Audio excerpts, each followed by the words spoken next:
Hello students, welcome back to my channel. তোমাদের আমি আজকে করে দেখাবো model activity task class 6 English, যেটা সেপ্টেম্বর মাসে স্কুল থেকে প্রোভাইড করেছে। তো দেখো, অ্যাক্টিভিটি 1-এ একটা প্যাসেজ রয়েছে, সেটা পড়তে হবে অ্যান্ড দেন সেগুলো প্রশ্নর যে কোশ্চেন্সের অ্যান্সারগুলো আছে সেগুলো করতে হবে। তো আমি সেটা প্রথমে না করে আমি অ্যাক্টিভিটি 2 থেকে শুরু করেছি, কেননা গ্রামার পোর্শনগুলো আগে করিনি, তারপরে সেই প্যাসেজটা পড়ে তার অ্যান্সারগুলো আমি তোমাদের করে দেখাবো, ঠিক আছে? তো অ্যাক্টিভিটি 2-এ কী বলেছে? Identify the assertive, imperative, optative, exclamatory and interrogative sentence. তো চলো অ্যান্সারগুলো দেখে নেওয়া যাক কী হবে। অ্যাক্টিভিটি 2-এ দেখো, অ্যান্সারগুলো দেখো। অ্যাক্টিভিটি 2-এর first questions, hurray we have won the match. এটা কোন সাইনে হবে? এক্সক্লেমেটরি, যেহেতু এক্সক্লেমেশন চিহ্ন আছে এই দেখেই বুঝতে পারছো। What is your name? তোমার নাম কি? এটা হবে ইন্টারোগেটিভ সেন্টেন্স, কারণ এটার দ্বারা প্রশ্ন করা হয়েছে। তো যেই সেন্টেন্স দ্বারা প্রশ্ন করা হয় তাকে বলা হয় ইন্টারোগেটিভ সেন্টেন্স। তারপর বলেছে দেখো 3 নম্বর, Neeraj Chopra won gold medal in the Tokyo Olympics. যেটা কিনা কি কোন সেন্টেন্স হবে? Assertive sentence. কেন? কারণ এটা নীরজ চোপড়া সম্পর্কে বর্ণনা করতে, যে সেন্টেন্স দ্বারা কোনো কিছু বর্ণনা করে তাকে অ্যাসার্টিভ সেন্টেন্স বলা হয়। ওপেন দ্য ডোর, দরজাটা খোলো, এটা আদেশ করছে, তাই আদেশ, নির্দেশ, উপদেশ করলে সেটাকে বলা হয় ইম্পারেটিভ সেন্টেন্স। ক্লিয়ার? আর 5 নম্বর কি বলেছে? মেক গড ব্লেস ইউ, ভগবান তোর মঙ্গল করুক। এটা হচ্ছে অপটেটিভ সেন্টেন্স, কারণ যে সেন্টেন্স দ্বারা প্রে বা উইশ করা হয় তাকে আমরা কি বলি? অপটেটিভ সেন্টেন্স বলি। তো এখানে কি করেছে? প্রে করেছে, সেক্ষেত্রে দিস ইজ অপটেটিভ সেন্টেন্স। আশা করি বোঝা গেল। চলে যাওয়া যাক অ্যাক্টিভিটি 3 কি বলেছে দেখো।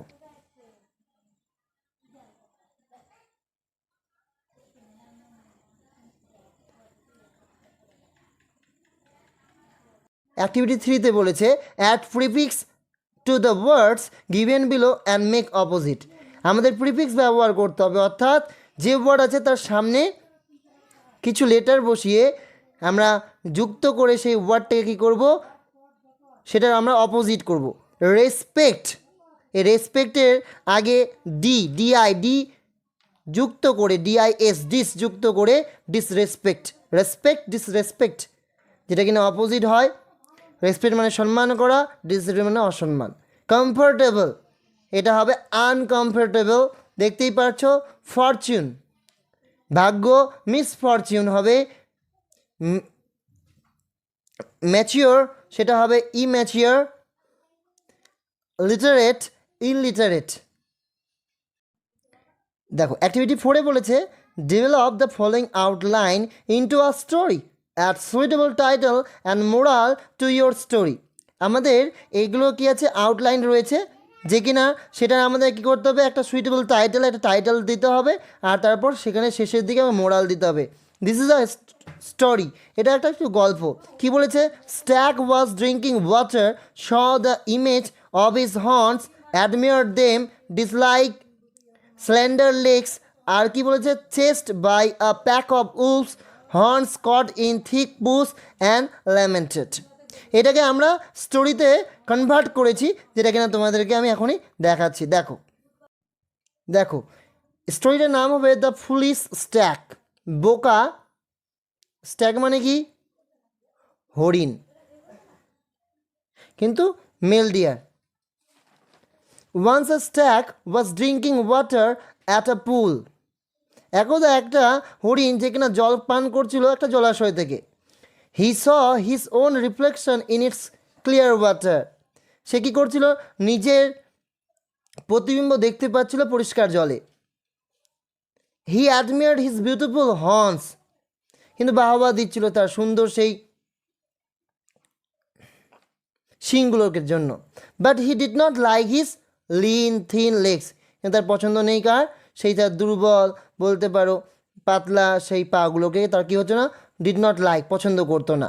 Suddenly he saw a pack of bull's, তারপরে সে দেখতে পেলো, কি দেখতে পেলো? একদল নেকড়ে। রানিং টুয়ার্ডস হিম, তার দিকে ছুটে আসছিল। তারপর he ran into the jungle to himself. সে কী করলো? সে ছুটে কোথায়? জঙ্গলের মধ্যে গেল।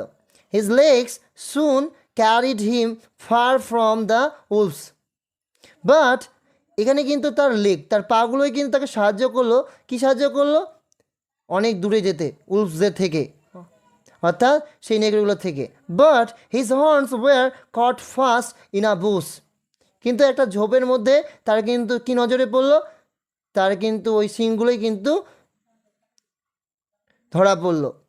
বিফোর লং, খুব দেরি না হতে the wolves caught him, wolves অর্থাৎ উলফসরা কী করলো? অর্থাৎ আমরা নেকড়েরা তাকে ধরে ফেললো। নাও হি ফেল্ট, না এখন সে অনুভব করলো, হিজ আগলি লেগস, তার খারাপ সেই পাগুলোই ওয়ার হেল্প হিম, তাকে সাহায্য করেছিল। বাট হিজ বিউটিফুল হর্নস, তার সেই সুন্দর হর্নগুলো কী করেছিল? Were the cause of his death, তার মৃত্যুর কিন্তু কারণ হয়েছিল। মোরাল কি হবে? All that glitters is not gold, এটা হবে মোরাল। আশা করি বুঝতে পেরেছো। এবার চলো দেখে যাওয়া যাক অ্যাক্টিভিটি 1, প্যাসেজটা পড়ে তার উত্তরগুলো। প্রশ্নে ছিল কমপ্লিট দ্য ফলোয়িং সেন্টেন্স। আমি প্যাসেজ থেকে করে নিয়েছি, তোমাদেরকে প্রোভাইড করছি। দেখো কি বলেছে, the Arabian Nights is a collection of, যেটা কিনা হবে the Middle Eastern folk tales, the Middle Eastern folk tales. Next questions কী ছিল? In the text verse is used for, in the text verse is used for songs, riddles and to express serious emotion. 3 নম্বর প্রশ্নের answer হবে one of the famous translator of the Arabian Nights is, লাস্টে ছিল Antoine Galland, Antoine Galland. B নম্বরে বলেছে answer the following questions. কী প্রশ্ন ছিল? প্রশ্ন ছিল 1 নম্বর, when was the Arabian Nights composed, কখন? দ্য অ্যারাবিয়ান নাইটস কম্পোজড, বলতে the Arabian Nights was composed in Islamic golden age. Next questions, in which language was it originally written, কোন ল্যাঙ্গুয়েজে লেখা হয়েছিল originally? It was originally written in Arabic language, Arabic ল্যাঙ্গুয়েজে লেখা হয়েছিল। পরের questions বলেছে how did the English translator, দেখো how did the English translation of the Arabian Nights differ from the original version. তো অ্যান্সার হবে some of stories commonly associated with the Arabian Nights, in particular Aladdin Wonderful Lamp, Aladdin Wonderful Lamp, Ali Baba and the 40 Thieves, and 7 Voyages of Sinbad the Sailor were not part of Arabian Nights in its original Arabic version. এটা হবে answer. আশা করি তোমরা সকলে বুঝতে পারলে। যদি আমার চ্যানেলে কেউ নতুন হয়ে থাকো, please subscribe my channel and keep support me. Thanks for watching my video.